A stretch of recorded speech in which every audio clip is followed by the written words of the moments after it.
Hey everybody, welcome to this Periscope. I'm Ron Deal, and we like to talk about marriage and family and relationships on this scope every Tuesday at 12:30 Central Time.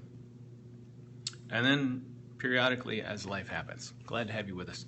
Can see some folks are chiming in now. It's good to have everybody with us. Great, we got some new people. As you're chiming in, if you're new, go ahead and hit that little chat box and type the word new. Then I'll know that you're here. That'd be great. And since you're new, let me tell some of you how this works. If you tap the screen, hey, there's new. There's Rockin' Hudson. That's nice to have you. So excited I'm new. Live Women, Allsup's new. Chad's new.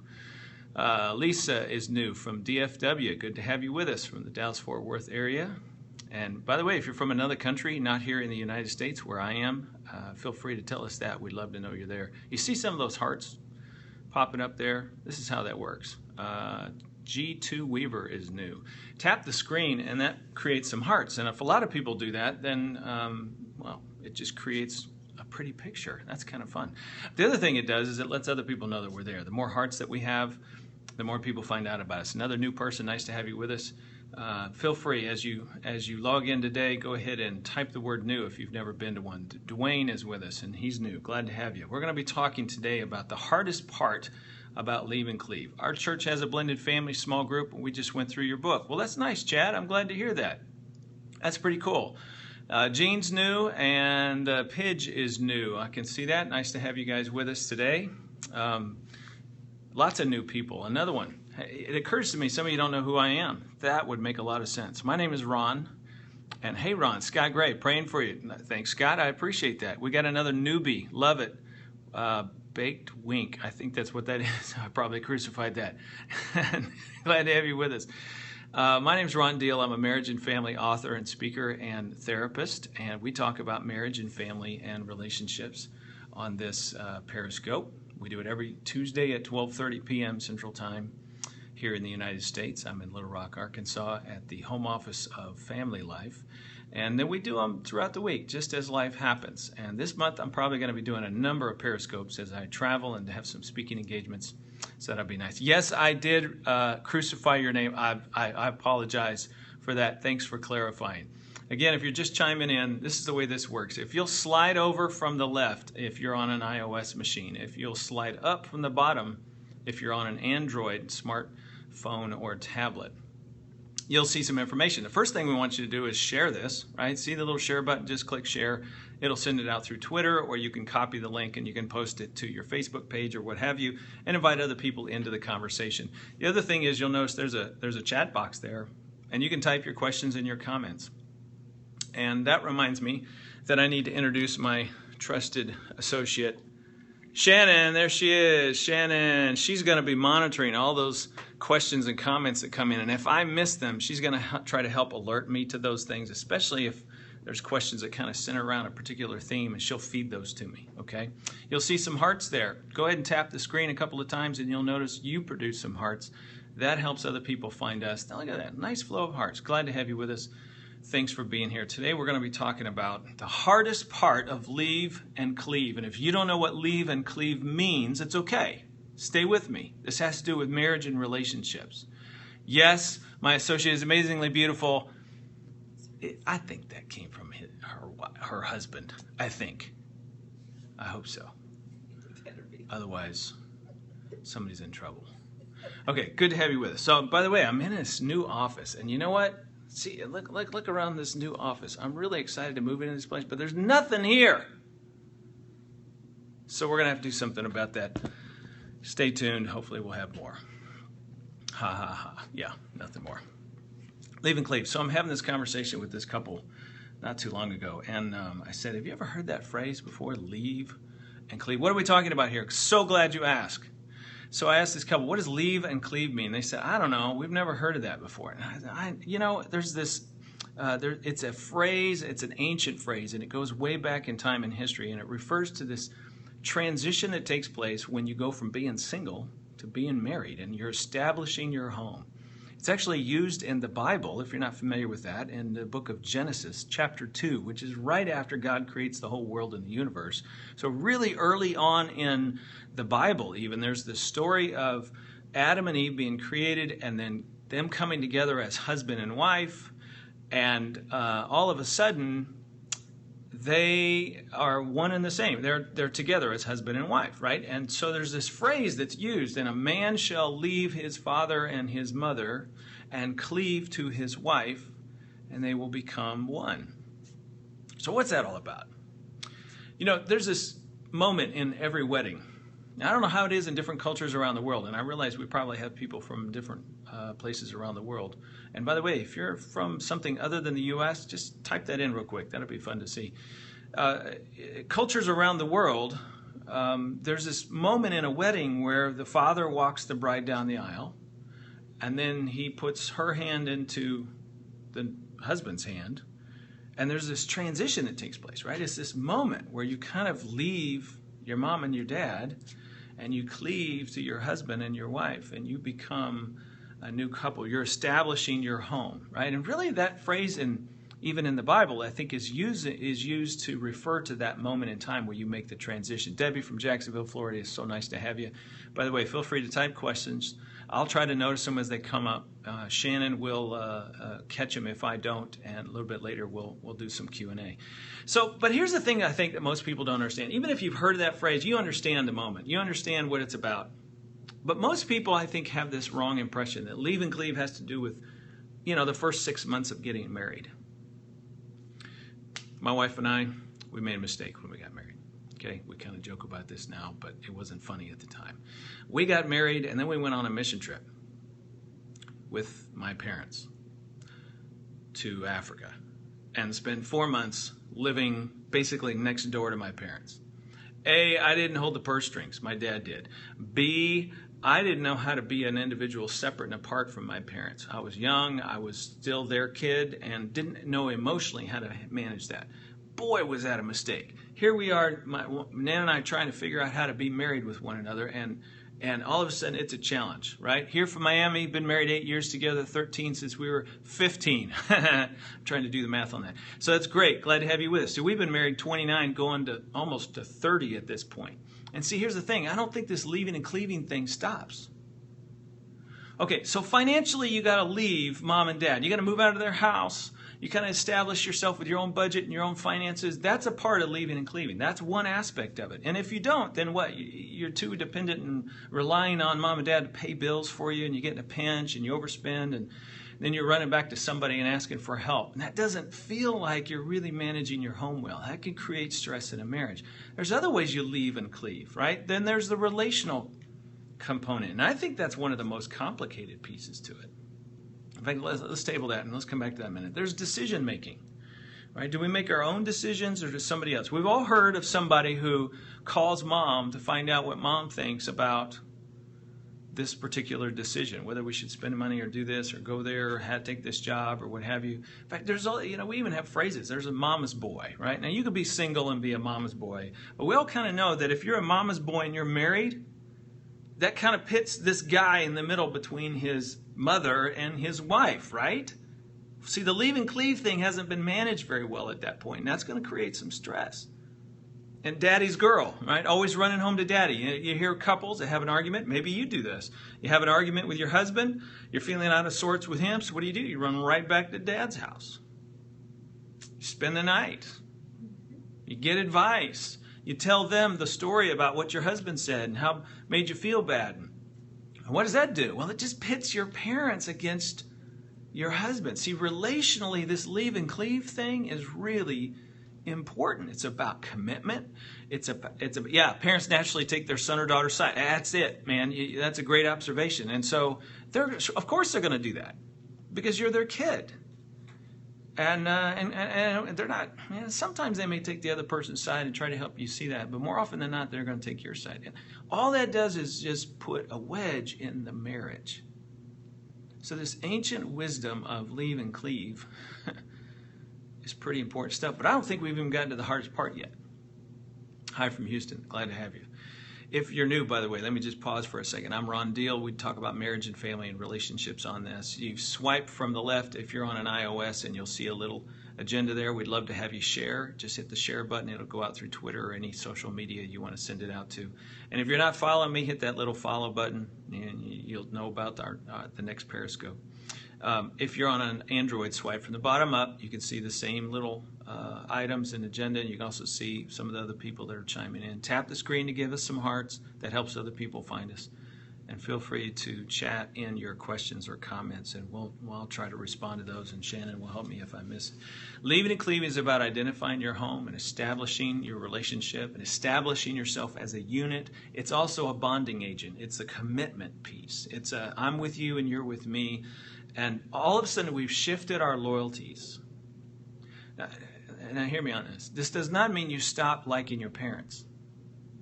It does not mean you stop listening to your parents. It doesn't mean you stop caring for your parents. You do that. It just means you've shifted your primary loyalty to your spouse. Step families have an interesting leave and cleave. Sometimes that means kind of leaving just a little bit, shifting your priorities away from your own children to your new spouse. And that's a different aspect, it's a different component, but it's the same sort of principle of really moving that primary relationship to the marriage. And it's so critical, because if you don't do that, then there remains this, I'll just call it a third party in the midst of your marriage. Marriage is about two, not about three. And anytime you add a third party, and it doesn't matter what that third party is, it creates a problem. And so shifting away from parents. Now here's the thing. I still haven't gotten to the hardest part about leave and cleave. And it's this. It's the psychological and emotional part of it. It's okay, so here's me in my life. So, yeah, we finally get our own place. We finally get established, and then I finish school. We finally, and then there's those occasions where I interact with my parents, and am I still a child? And do I still act like a child who doesn't know, who isn't sure of himself? For years and years and years, I wrestled with seeking my parents' approval. You see, leaving and cleaving was also about growing up. In the psychological literature, we call it individuation. It's a nice big word. Sometimes we call it differentiation. And it's all leave and cleave. It's the same principle that we find in Scripture that says, look, you got to grow up and you got to figure you out. And so I needed my parents' approval. So I would make decisions about gaining their approval. And I would say things. And I would tell them about my latest accomplishment, And my wife would look at me and she'd lose respect for me, because here I am, a little kid again. Now this happens for years. I'm not sure this ever stops. So here's the latest one. Just this last weekend, I had to travel with my wife a number of miles to where my parents live. And we had to move them into an assisted care living center. And I had this moment where I really needed to say something to my dad, because he was being annoying, all right, and irritating. And, he's 81 years old. He's worried about his wife, who's 80 and not doing well, my mom. And he's trying to take good care of her and do the right things. And in the process, he's kind of stepping on other people's toes, and he doesn't realize it. And I needed to say something to him about it. And, I had a moment where I thought, I can't do that. He's my dad. Okay, folks, I'm 49 years old. I've been married almost 30 years. My parents have been married for 60, going on 61 years in a couple of months. And I'm still rethinking who I am in light of who they are. See, leave and cleave, the hardest part about leave and cleave is growing up and becoming my own person. And I would add to that, becoming a person that God wants me to be, that I choose to be. Not somebody that I just respond as if. I get into those ruts that we all have coming out of our families, right? Those patterns, those things that we do. And letting people like mom and dad be more of an authority in my life than God is, or than my wife is, and than I am for myself. Hello from Connecticut. I know that feeling. You went through that too. And it's hard. And sometimes we get better at it, and we work at it, and we grow, and we do. And I think it gets easier. But if we're not intentional, if we're not intentional, then we don't get any better at it. And we, in effect, stay kids. And that's not a good idea. Okay, you guys have been feeding some thoughts here. So what if one person is an atheist while the other person is very religious? So I'm not exactly sure what that means, and I'm thinking a little bit about what if your parents have a particular faith or a faith stance or a posture? How do we not confuse leave and cleave with honor and mother? Good, excellent. What I said earlier, and you may have missed it, is really important. And that is, we shift our primary loyalties to our spouse. That's not the same. That's not to say we stop honoring our parents. I think we do honor. In fact, last weekend I was honoring my parents by spending time, energy, and money, and really a lot of energy along with my siblings. And we're trying to figure out how to care for our parents in their later years. This is hard stuff. And that's a part of us honoring and caring for them. But at the same time, my wife and I decided when we would go and when we would come home, how much money we have available to help and support, and how we go about making those sacrifices. That's a decision she and I make together. That's leave and cleave. And so we can do both, but that primary loyalty has to be pretty clear. So what if your parents have a particular faith or a posture or stance, and you grow into a different one? Wow, I've been there, done that with that one too. And that's a different kind of a journey. And I think with respect and honor, we can acknowledge. We don't have to change them. We don't have to make them angry or do something in defiance. By the way, people who say, well, Dad did it this way, I'm going to do it my way. I don't think you've done the leave and cleave thing. As a matter of fact, you're just a little teenager again. And all you're doing is being reactive. See, leave and cleave isn't reactive. It's not disrespectful. It's honoring, but yet you choose what you're going to do. It's more of a decisiveness rather than a got to do the opposite. That's what kids do. Yeah, see, that's not really managing that well. We had another question. How about families in the holidays? Another great question, right? That's coming up for a lot of us here in the next few months. And going home, isn't it amazing how all of a sudden you feel like a kid again?